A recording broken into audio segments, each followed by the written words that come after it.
want you to know that you never have to be alone. I want you to know someone's always here for you, and I hope you believe it's me. Yes, I hope you believe it's me. Oh, I hope you believe it's me.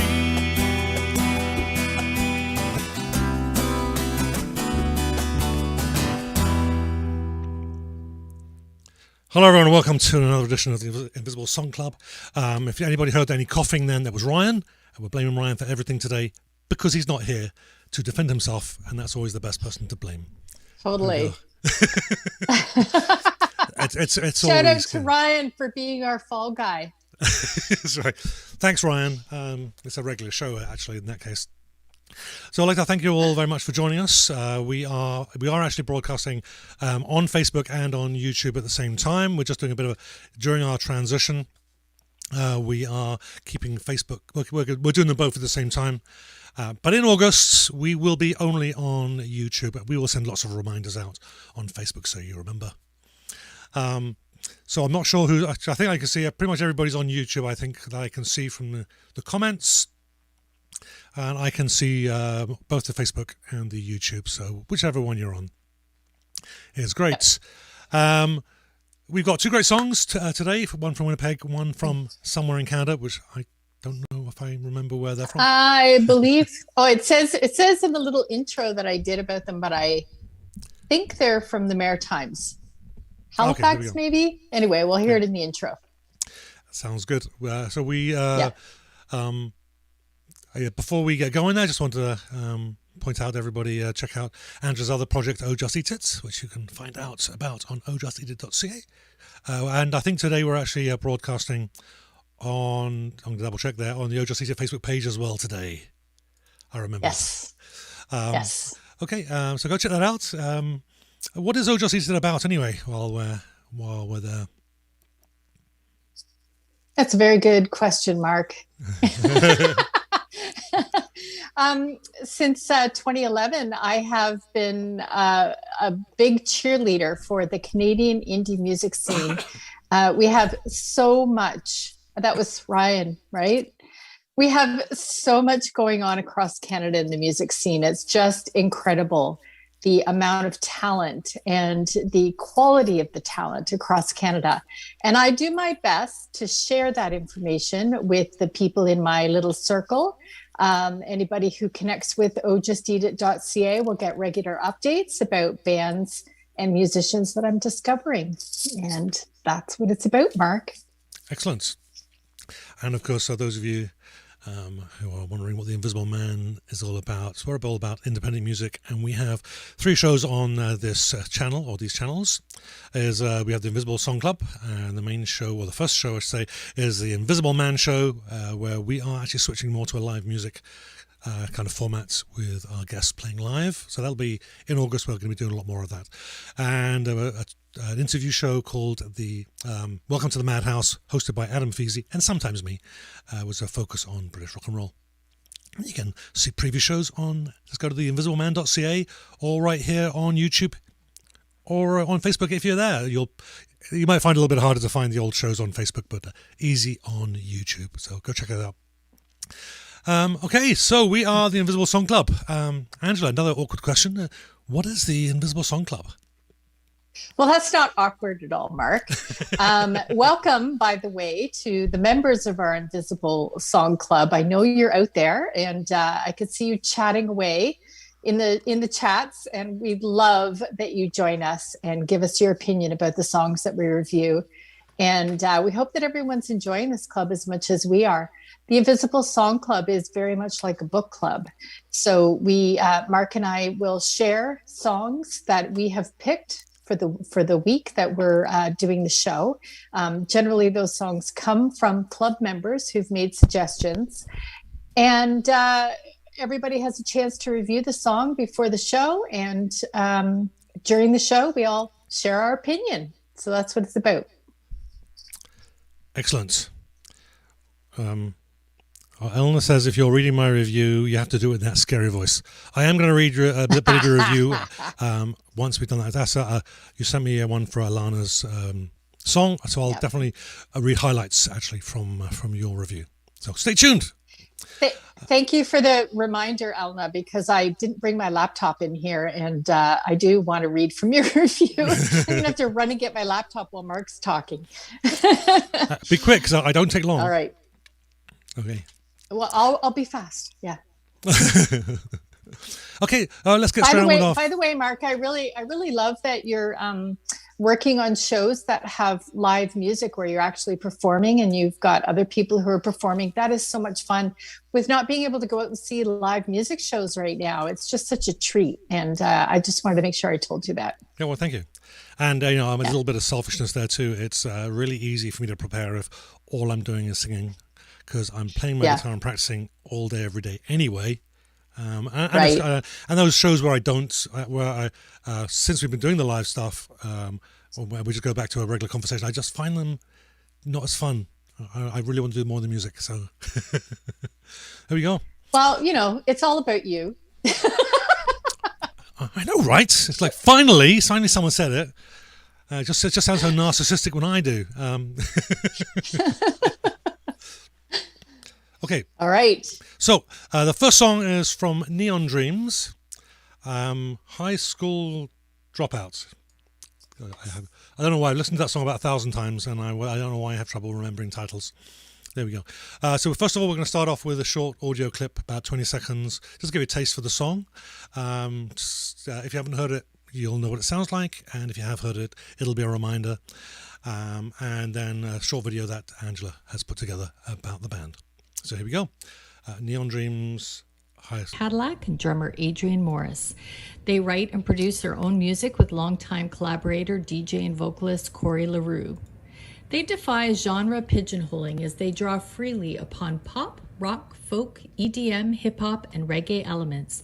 Their most successful songs are Marching Bands, Survive, and the song we're reviewing today, High School Dropout. In September 2015, they released their first track, Love Experts. It was debuted on Bell Media stations across Canada and quickly picked up by other top 40 stations nationwide. It climbed its way onto Billboard's CHR Top 40 chart and iTunes Top 10 electronic music. Their debut EP, To You, was released in August 2016 and accumulated over 15 million streams. It included the group's gold single, Marching Bands. They won Best New Artist Dance Urban Rhythmic at the 2017 Canadian Radio Music Awards, beating out prominent nominees Tory Lanez and Party Next Door. They were also winners of the 2017 Allen Strait Juno Master Class. In 2017, Corey LaRue left the band to run their Halifax-based independent label, Dreaming Out Loud. The label signed a distribution imprint deal with Warner Music Canada. LaRue continues to write and produce for the band. In 2018, Matt Gates left the band to take over label and managing duties. The duo released their debut album, Sweet Dreams Till Sunbeams, in July 2019. The 9-track album was inspired by Cadillac's visit to a healing retreat in Sedona, Arizona, where he was encouraged to open up about his troubled childhood. The album featured the radio hit High School Dropout, which reached number 20 on Canadian Top 40. Neon Dreams won the Juno Award for Breakthrough Group of the Year in 2020 and performed We Were Kings on the broadcast. Currently, the band is on tour in South Africa, where they just became the official Goodwill Ambassadors for the Justice Desk, an award-winning human rights organization which operates in South Africa, Zambia, and Zimbabwe. The Justice Desk empowers local people to understand and defend their human rights in order to build safer communities.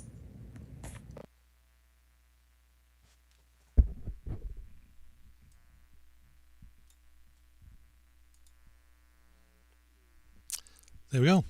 Thanks, Angela, for I put a lot of effort into those videos. So a big thank you on that one. Okay, so High School Dropout is an upbeat dance number with a positive message and a great hook. It starts with a few slow, dreamy chords from a synthesizer. After about 8 bars, there is a swishing electronic sound effect, which sweeps us into the main beats for the song.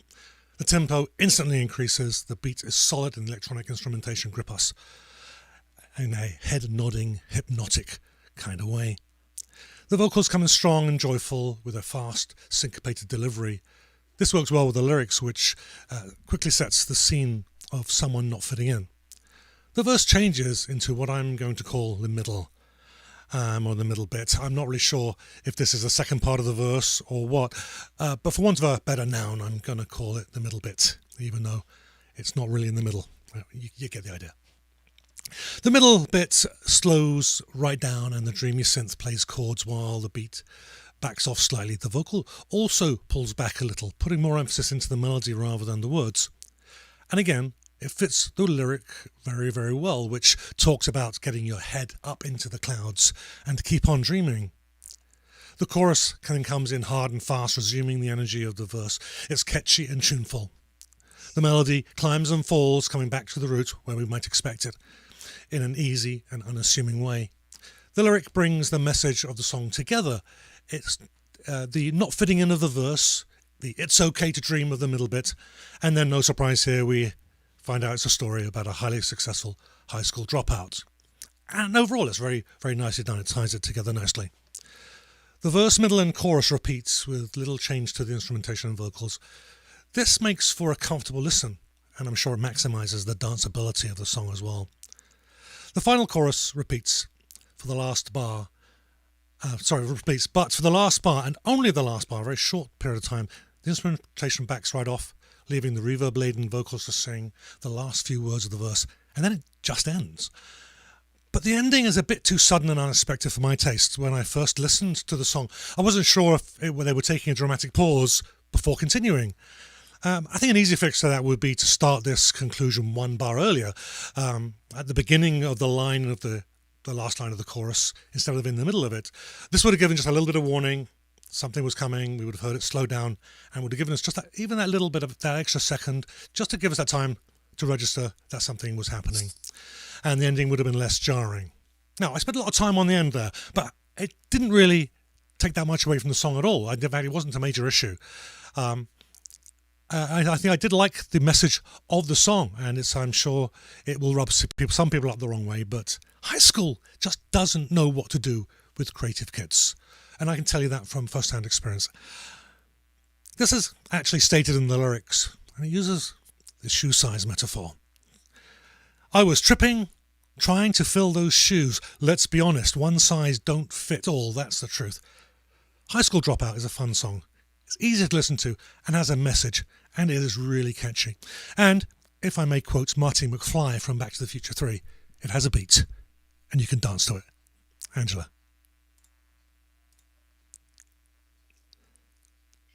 Hello. So my discovery of this song was actually by accident. I was listening to a mix of music for to work out to. So I was listening to workout music, and I heard this song and I liked it. So I investigated, and I was really excited to find that the band was from Halifax, Nova Scotia, because I love me Canadian music. And so, yeah, this is totally on my song spin list now for when I want to work out or go for a long walk or, anything like that. So I actually read some articles when the band was interviewing, and the lead singer of the band, I'm trying to look up his name right now because, I can't find his name right now, but it was in the intro. But the lead singer of the band actually was ridiculed at school. So that part of it is true. And the song talks about generally how he is like looking back on that and going, haha, because the band has become very successful. So regarding the song, it's just really upbeat, a lot of fun. I don't usually like electronic music. It's not my thing. It's very interesting that Mark and I have both picked sort of electronic-based dance songs or, pop music for this show. We tend to do that. We kind of pick the same stuff for one show. It's just eerie how that happens. But it's not usually my style of music, except for things like, a workout playlist. But I think that this song's really deep, actually. I think the songwriting is really well done. I really liked the story that the lyrics were telling. I liked the way that the music is played. It's not just electronic. I can hear the instruments in the recording. It's recorded well. And I think Neon Dreams did a really good job with this song. I'm quite pleased with it. And therefore wanted to bring it forward to you all. I hope you enjoy it too. Back to you, Mark. Back to us. Back to us. There we go. The man and the ma'am. Indeed. Okay, we do have some. We do have a comment. Just looking back there, see if I didn't miss one earlier. Oh, actually, I've got to read this out. Allanah says, "I wish I could do reviews like Mark. He sounds so intelligent." I do, right? I do sound that way. Yeah. Yeah. Thank you. I wonder if I would sound that intelligent if I took my glasses off and spoke with a North American accent. Maybe not. Oh, nice. Real nice. Anyhow, sorry. Most people listen with their eyes, right? Allanah also says that the song is on her list as well, and also Mark's one, for different reasons. Okay, so Shalim says in the high school dropouts, I listened to this in 2019. At least a dozen times. Lead singer is Frank Cadillac. Thank you. Brawn, Jamal Wellington. Good production, fairly average song, not really distinctive, refreshing, or strong enough to distinguish itself from other in the crowded pop market, I think is what he meant, to mainstream sounding for my tastes, which leans more towards indie pop / rock. There we go. Yep.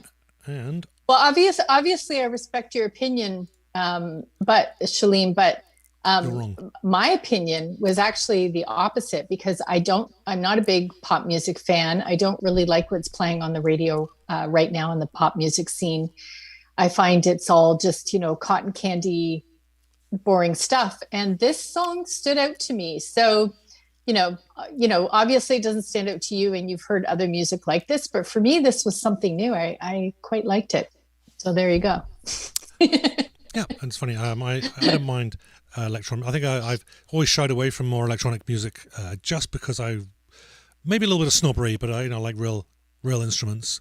But of course, there's a little bit of ignorance in that as well. But they are real instruments, and usually there's a real person playing the keyboards around it, even though it's funneled through some synthesizers and whatever. But yeah, so and I just want to reiterate, we did not collaborate on which songs we were going to pick. I just sent a list of 5 songs, a list I sent to Angela. It just happened that they fell this way. So it is kind of spooky. It does seem like we're collaborating, but we're not. I'm going to get on to Allanah's review. What she did was something a little bit too long to read, and I think there was commenting every couple of lyrics. She had the lyrics there and commented between the lyrics. So what I'm going to do is I'm just going to take some of her comments, not all of them, and I'm going to read those out that I think states her point of view. And Allanah, if you're okay with that, I would like to put the version that you sent me. We'll run it through a spell check and all that, but I'd like to put it onto the blog, the Invisiblog on the invisibleman.ca, if you are open to that. Anyway, you let me know in private if it's a definite no. You can shout at me there. All right. So here you go. Sorry, no, I don't have Allanah's. Sorry. I do. That's the wrong song. I was about to read the one for the next song. But she did. Okay, I have it. There we go. Okay. I will take the floor. We'll edit that out in post. So Allanah said something interesting. She said the beginning of the song's a bit weird to the lyrics start, and I'm totally into the song. So I think what she's trying to say is she didn't like the intro of the song, and she just was like, where's this going? Why did Angela pick this? But then once the lyrics started, she liked it. And I can totally see where she's coming from there. She found herself dancing to the upbeat music of the song. She really liked that it was inspirational. She for example, lyrics like follow your dreams and don't give up. She said that he's making fun of all the people that made fun of him when he dropped out, which is completely true. And she talked a lot about the lyrics. I think she really liked the story that the song was telling. And so, that tended to be her focus. And she ended with, sorry to all Beatles fans, but I'm replacing Staying Alive with this song and let John Travolta walk the streets with it. I can totally see that, Allanah. Yeah, okay. Thank you for your review, Allanah. That was great. Excellent. I don't see any other comments on that song, so let's move ahead then. Okay, so we've got, make sure everything's lined up here. We've got Allanah Jeffries, Alone. Here we go. I swear this is the last time. I never seem to let you go. I pulled the bullet straight out of my own chest. I can't remember when I had a night of rest. I can't get over you. Lord, what am I supposed to do? Hailing from the Canadian prairies, residing in Winnipeg, Manitoba, Allanah Jeffries infuses her love of rock and roll with catchy pop melodies in her own music and carries a highly energetic performance every time she hits the stage. With over 500,000 online streams, hundreds of dates across North America, a U.S. tour under her belt, and having written and performed alongside some of Canada's best talent, the most impressive part of Allanah Jeffries' career is that she's done it all by the age of 16. In 2019, at the age of 16, she reached the semifinals in a competition to open for international recording star Taylor Swift in Los Angeles at the Hollywood Bowl. Fully embracing music and performing at the age of 6, the singer-songwriter's love of music has continued to evolve and develop, taking her all over the world. With her instrument of choice being piano and guitar, Jeffries has been writing and recording with New York producer Kevin Andreas. With the release of her latest single, Alone, in 2021, the song we're reviewing today, it is clear that Allanah is on her way to greatness. Here we go. So, Allanah Jeffries, Alone. So Alone is a thought-provoking and well-performed pop song that is far deeper than it might first appear. The synthesizer plays a unique one-bar riff that repeats throughout the first verse. There's also a subtle electronic rhythm behind it. The riff keeps going, playing the arpeggio in the same chord, which appears to be a G6, and I'll come back to that in a little bit. The vocals come in after a few bars with a very emotional performance that one might think was from a much more mature singer. The melody is sung in short, clear bursts, which leaves a little time for the words to sink in. The second verse, then the bass comes in and immediately seems to be at odds with the synthesizer. So rather than the bass playing the root chord, and if it's playing a G6, would be a G. But it actually starts on the E, which is at a part of the G6 chord, it's a 6. But it doesn't seem quite right. Over the following few bars, the bass then goes down a few steps, and then eventually hits a C, which isn't in the G6 chord at all. And then it finally does come back to rest on the E. Doesn't really give us that resolution, but it ends where it starts. And it feels a little bit wrong, but it isn't really. The use of the bass and the unusual synth riff, along with the excellent vocal performance, just adds to the tension, and it creates so much tension. There seems to be lots happening at this point, and it's hard to break down the sounds that I hear, but it could be more synths, vocals, samples, or maybe a mix of all three. Whatever is going on there, it is rhythmical and it adds to the atmosphere. Just as the tension comes almost palpable, the vocal crescendos, and we're brought headlong into the chorus. The electronic drum thuds in the background, and I have to mention the funky rhythm guitar. It wouldn't seem out of place, I don't think, on a Prince track. The melody rises and falls, teasing us in the middle of each staccato phrase, as if coming down to the roots, but instead it keeps us hanging, making us wait. It's a comfortable melody, and there is a level of predictability to it, but it's really hard to make a catchy chorus that isn't. And this chorus is very catchy. After 2 more verses and 2 more choruses, the energy drops a little, the bass and electronic drums back off, and the vocals push to the very front. And just when we expect the chorus to come in hard and fast, the instrumentation holds back. It mirrors the very first verse with the synth and voice. But as the chorus then goes through once, when it comes in for the second time, everything comes back full energy before coming to a satisfying end. The lyric is quite inventive. The idea of being shot in the chest as a metaphor for heartbreak might seem a bit severe, a bit violent, but it doesn't come across that way at all. It really is a fitting way to describe something that can feel so devastatingly painful at the time. And I'll read some of the lyrics to you there. And when you break down, I rebuild you. Still cut and bruised from the night before. It's just a dream. How can all this be real? I still keep on crawling back for more. And then the chorus then starts. I pulled the bullet straight out of my chest. I can't remember when I had a night of rest. I mean, there really is some powerful language in there. Alone is a very well written song, which is performed with conviction. And I'm sure we'll hear a lot more of songs like this from Allanah. Angela. I love how you said violent. And it was almost Corella Deville. It was awesome. Violence. So, Allanah Jeffries, girl power. Way to go, girl. It's so sad that someone's messing with her little heart so early in her life. But that's how it seems. It seems the song is really sincere. Like the lyrics are really sound like they're talking about something she's been through. And it's something that we've all been through and we can all relate to. But the way that it's presented is just a really great songwriting.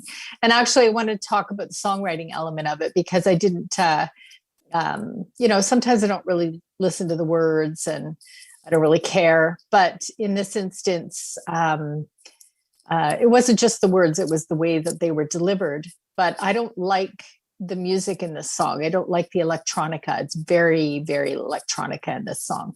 I happen to have seen Allanah Jeffries perform live with her brother, and they did an acoustic set. And I've listened to other songs that she has created, and she's just a really good songwriter, and she plays piano and she plays guitar, and her music is real music. She doesn't just lay down synthesized tracks and sing to it. It's not like that. She's actually very talented musically. So although I didn't like the synthesized part of the music, I love the way the music's delivered, and I can imagine the song being sung by many other people. I can imagine the song as an acoustic version. I can imagine electronic or electric guitars on the song. I can imagine a heavy drum beat. Like, it's just one of those songs that once it's written, like, you could really do anything with it. So way to go, Allanah. Your songwriting is fantastic for such a young person. And I know that in the Winnipeg scene, everybody loves her. They just think she's the greatest, and everyone thinks that she has so much potential. And I can't wait to see all the awards you're going to win. I hope Alone wins some awards, girl. All right, there. We can go to the comments, Mark. Here we go. Yes, and actually I haven't met her in person, but she was on the Invisible Man show last year with her brother. Really great performance. A couple of very, humble. I'm not sure if humble's the right word, but definitely level-headed. A couple of brother and sister. Yeah, absolutely. And we knew right away. Ryan and I said after that she's going to go a long, long, long way. Yeah. Anyhow, so we do have comments. Eleanor's just talking about your comments. Angela that's what I thought, written by someone that knows about abuse. And then Shaleem has a longer comment here. So, Allanah Jeffries, I always gave this song at least a dozen listens. I also gave this song at least a dozen listens. Also good production, very energetic and unexceptional musically. Sorry. So unexceptional musically. I remember when Grimes' Vancouver exploded in popularity about 10 years ago, her singles were very catchy and distinctive. Alone is just all right. Musically, it's too mainstream for my tastes. It doesn't have an interesting indie pop rock edge to it. The vocals are okay, but not strong enough to have everyone wondering who the sensational new singer is. Is it going to help her gain the necessary traction and attention to raise above the multitudes of new would-be pop stars? I really don't think so. The most rare element in music is a song that people want to hear over and over again, and this isn't one of them. For me, anyways. There you go. Fair enough. Yep, it is. And of course, anyone that disagrees with me is wrong. We'll put that out there right at the start. And no, I think the good thing, the whole point of the song club, is not for us to ram down your throat our tastes or our discoveries, it's so that you can be exposed to them. So you are more than welcome to have your own opinion, and in fact, we encourage it. And actually, the musicians encourage it. I mean, all they really want is for you to listen. They're just, it's so hard for them to get their music into everyone's ears. And if you could just listen to it, then that's all that's necessary. Yeah, and it's also taking into account the environment of the music. So do you want to, if you're in a club and you're dancing and you obviously want dance music, you don't want some softer opera or something, right? And the same with opera. Yeah, you can watch opera on television or on the CD, but it's nothing like watching it live.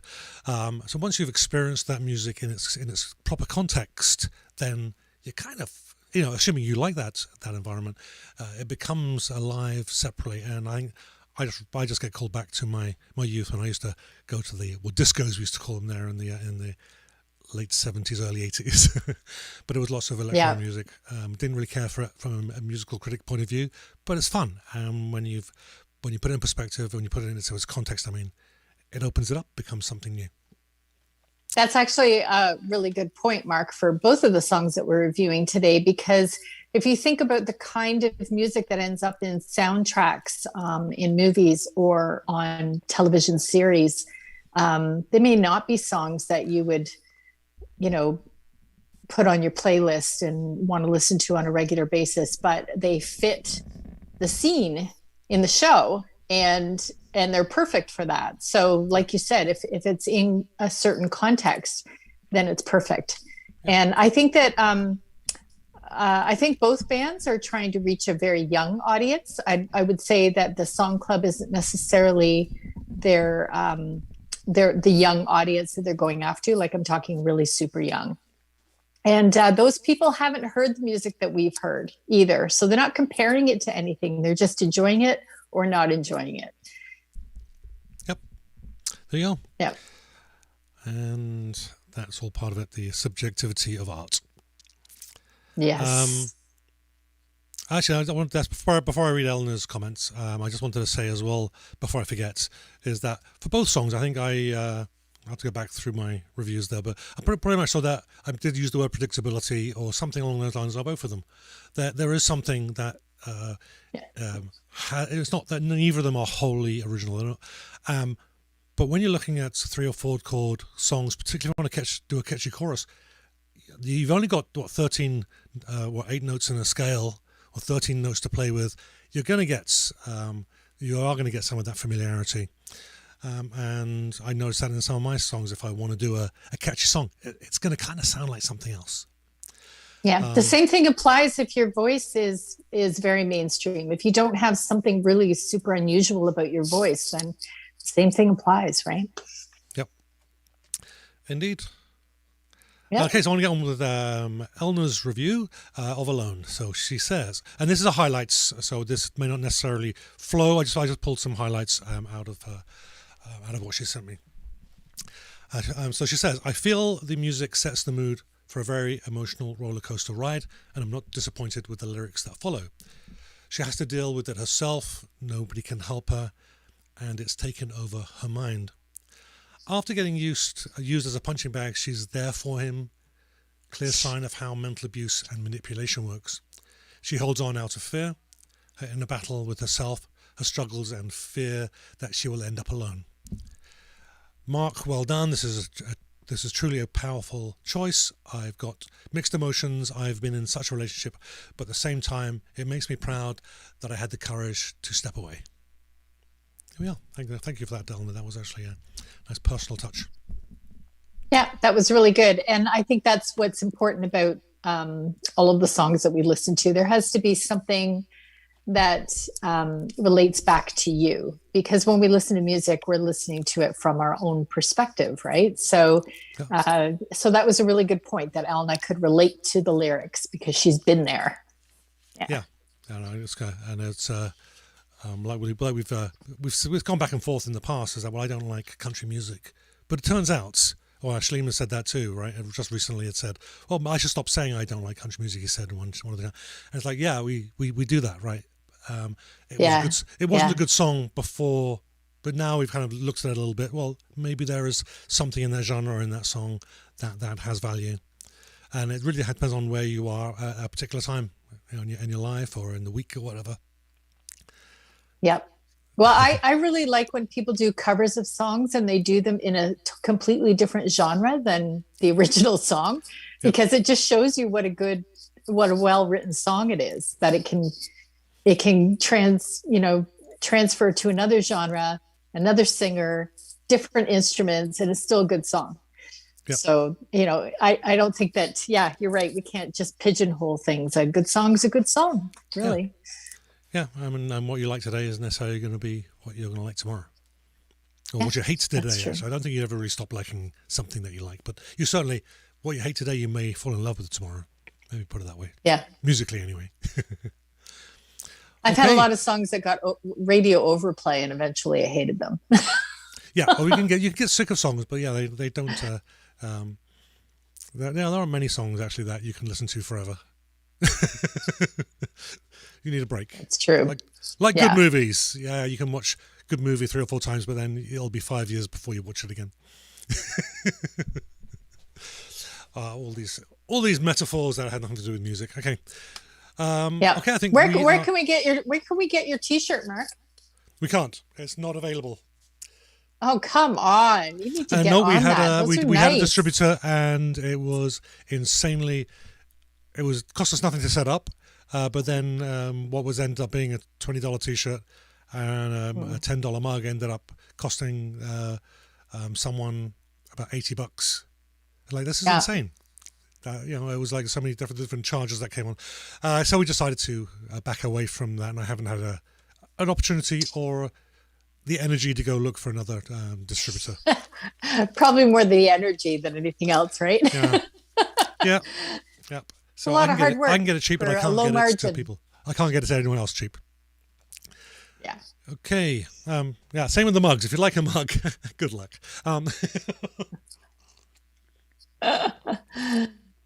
Yes. You should just make your logo available for a price. License out your logo, and then we'll get our own stuff printed. Yeah. There's an idea. We can do that. Yeah, we can do that too. That would work. Well, there will be merch available at some point. I just got to find the time and energy to figure out how to do it.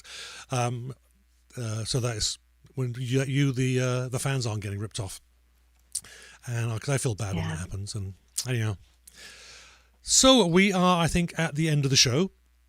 Thank you very much, everybody, for being patient with us while we jump back and forth on YouTube. We will be back on Saturday with Glen Foster. We got an hour of music with Glen Foster, so Glen and I will be taking turns playing some original music. I'm assuming, I haven't decided, maybe we'll do cover songs, who knows. I'm assuming it's original music. Glen's been on the show before, super nice guy, really talented. So that'll be a lot of fun.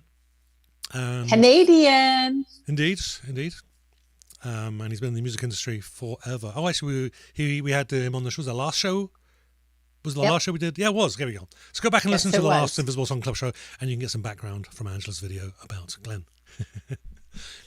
Okay. Yep. And we got one more song club before we take a break, which I think is the 28th, is it? Whatever the Sunday is around the end of the month. Yeah. And we will get some promotion out about that shortly. So if you want to check more about Angela's project Ojas Theatre, please just check out ojastheatre.ca. If you want to look at the Invisible Man show, Welcome to the Madhouse, and even more about the Invisible Song Club, look particularly previous shows, go check out invisibleman.ca. If you haven't already, please like the video, and both on YouTube and on Facebook, and share it with your friends and all that other stuff. So thank you everybody who've been active in the chats, particularly I see Chris, Allanah and Shalene. And I think there was one or two others earlier that I didn't get to, so apologies there. And we will catch you all on the Invisible Song Club in 2 weeks. We'll catch you then. Bye-bye.